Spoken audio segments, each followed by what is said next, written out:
ప్రపంచం చాలా వేగంగా మారుతోంది. మొన్నటిదాకా మొబైల్ టెక్నాలజీలో చాలా మార్పులను చూసాం. ఇప్పుడు ఆర్టిఫిషియల్ టెక్నాలజీ జోరందుకుంది. దీని ఆధారంగా మరిన్ని చేంజెస్ రాబోతున్నాయి. అలాగే కొన్ని రంగాల్లో ఆశ్చర్యపరిచే విప్లవాత్మక మార్పులను చూడబోతున్నాం. సమీప భవిష్యత్తును మార్చే అలాంటి 8 మార్పులను తెలుసుకుందాం.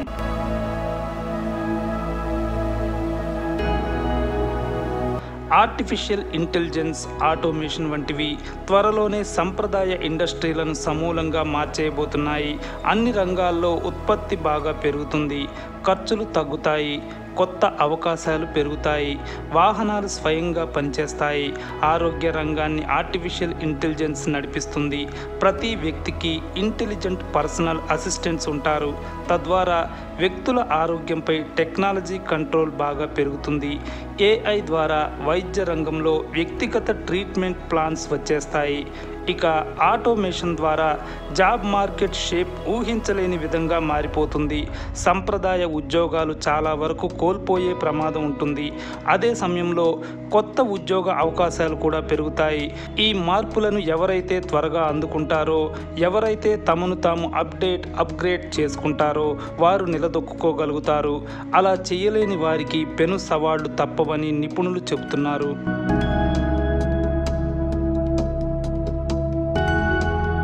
కంప్యూటర్ ప్రపంచం పూర్తిగా మారిపోవడం ఖాయం. క్వాంటమ్ మెకానిక్స్పై ఆధారపడి పనిచేసే క్వాంటమ్ కంప్యూటర్లు వచ్చేస్తాయి. ప్రస్తుత కంప్యూటర్లు సాల్వ్ చేయలేని అత్యంత కష్టమైన, క్లిష్టమైన, సంక్లిష్టమైన ఫార్ములాలను క్వాంటమ్ కంప్యూటర్లు ఇట్టే సాల్వ్ చేస్తాయి. Complex simulations, cryptographic calculations, space technology, ఇలా చాలా రంగాల్లో క్వాంటమ్ కంప్యూటర్ల వాడకం పెరిగిపోతుంది. ఆరోగ్య రంగం, మందుల తయారీ, మెటీరియల్ సైన్స్, సెక్యూర్ కమ్యూనికేషన్, ఇలా చాలా ఇండస్ట్రీల్లో క్వాంటమ్ కంప్యూటింగ్ తప్పనిసరి అయిపోతుంది. దీనివల్ల అద్భుతమైన ఫలితాలు కనిపిస్తాయి.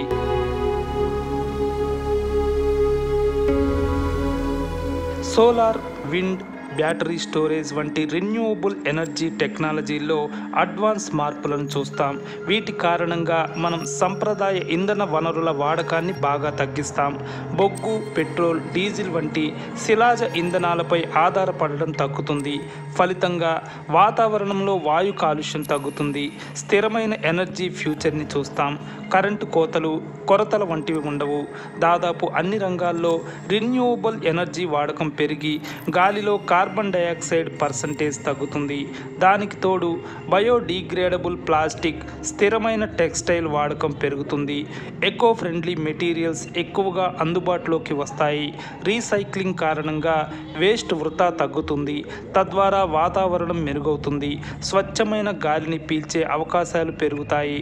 మొత్తంగా ప్రపంచ ఎనర్జీ ల్యాండ్స్కేప్ త్వరలోనే సమూలంగా మారిపోవడం చూస్తాం.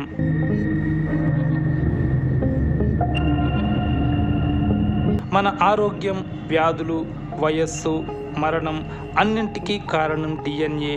ఇందులో ఖచ్చితమైన మార్పులు రానున్నాయి. క్రిస్పర్, ఇతర జీన్ ఎడిటింగ్ టెక్నాలజీలు బయాలజీలో విప్లవాత్మక మార్పులను తీసుకొస్తాయి.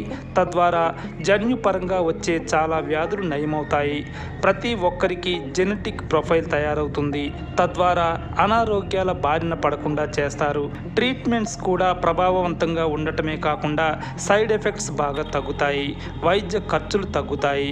రకరకాల వైరస్లు కంట్రోల్ అవుతాయి. మానవ జీవ పరిణామ క్రమం మెరుగవుతుంది.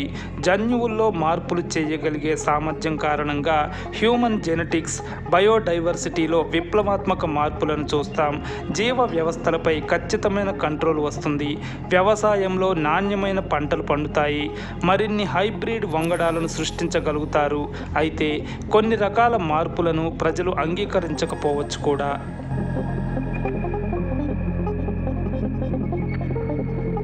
వర్చువల్ రియాలిటీ, ఆగ్మెంటెడ్ రియాలిటీ, ఈ 2 పదాలను మనం చాలా ఏళ్లుగా వింటున్నాం.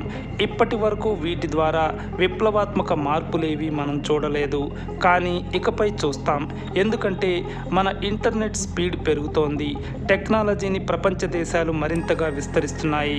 ఆర్టిఫిషియల్ ఇంటెలిజెన్స్తో పాటు వర్చువల్ రియాలిటీ, ఆగ్మెంటెడ్ రియాలిటీ కూడా అన్ని రంగాల్లోకి దూసుకొస్తాయి. ముఖ్యంగా gaming, education, health care, remote వర్క్లో విప్లవాత్మక మార్పులు కనిపిస్తాయి. కనిపిస్తాయి.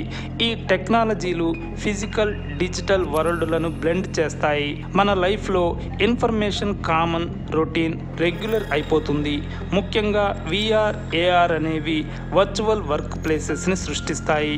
ట్రైనింగ్, ఎడ్యుకేషన్ కోసం రియలిస్టిక్ సిమ్యులేషన్స్ ఇస్తాయి. అలాగే ఎంటర్టైన్మెంట్ హద్దులు చెరిగిపోతాయి. అంతేకాదు కమ్యూనికేషన్ తీరే మారిపోతుంది. వ్యక్తులు మన ముందు లేకపోయినా ఉన్నట్లుగా అనిపించే వర్చువల్ వరల్డ్ వచ్చేస్తుంది.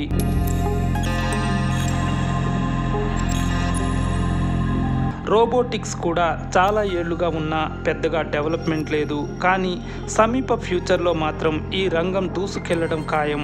ఇప్పటికే చాలా రంగాల్లో రోబోలు పనిచేస్తున్నాయి. కరోనా సమయంలో రోబోల వాడకం బాగా పెరిగింది. త్వరలో మ్యానుఫ్యాక్చరింగ్, హెల్త్ కేర్, సర్వీస్ ఇండస్ట్రీస్లో రోబోల వాడకం మరింత పెరగడం ఖాయం. రోబోలకు ఆర్టిఫిషియల్ ఇంటెలిజెన్స్ కూడా కలవడం వల్ల మనుషులకు యంత్రాలు బాగా ఉపయోగపడతాయి. వాటి సాయం వల్ల మనుషుల జీవితం మరింత సులభతరం అవుతుంది.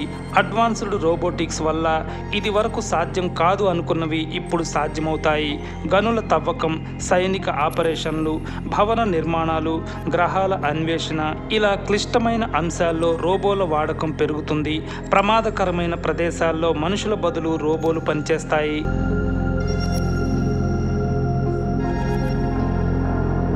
ఇండియాలో 5G నెట్వర్క్ విస్తరిస్తోంది.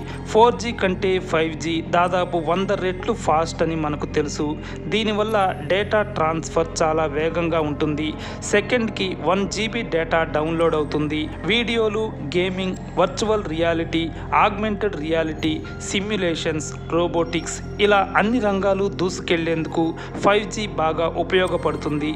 ఇళ్ళు, స్కూళ్ళు, ఆఫీసులు, పరిశ్రమలు అంతటా 5G టెక్నాలజీ ఉపయోగం పెరిగి స్మార్ట్ సిటీల సంఖ్య బాగా పెరుగుతుంది. వాహనాలు స్వయంగా పనిచేయడానికి, రిమోట్గా సర్జరీలు చేయడానికి, స్మార్ట్ గ్రిడ్స్ కోసం 5G బాగా ఉపయోగపడుతుంది. దీని ద్వారా బిలియన్ల కొద్దీ డివైజులను కనెక్ట్ చేయవచ్చు. సిస్టమ్స్ బాగా పనిచేయడానికి, కొత్త సర్వీసులు అందించడానికి 5G చక్కగా పనిచేస్తుంది.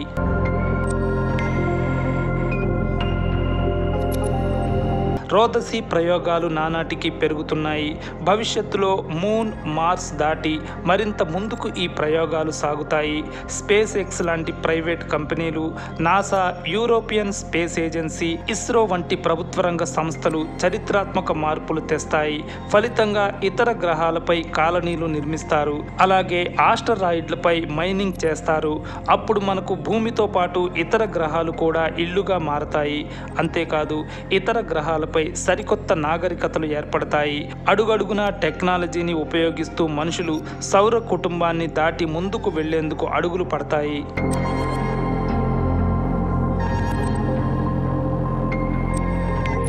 ఈ మార్పులు ప్రపంచ ఆర్థిక వ్యవస్థలు, సమాజాలు, రోజువారీ జీవితాలను మార్చేస్తాయి. వీటిపై అంచనాలు ఎక్కువగా ఉంటాయి. అందువల్ల ఇవి తెచ్చే మార్పులు కూడా విప్లవాత్మకంగానే ఉంటాయి. అయితే కొన్ని అంశాలు మనుషుల మధ్య వైరుధ్యాలను పెంచగలవు. వాటిని సరిచేయకుండా సాధించే ప్రగతి వల్ల ప్రయోజనం ఉండదు. ఆ విషయాల్ని ప్రపంచ దేశాలు తప్పక పరిశీలించుకోవాలి. అందరికీ ఆమోదయోగ్యంగా ఉండే అంశాల వల్లే అసలైన ముందడుగులు పడతాయి. అదే సరైన అభివృద్ధి.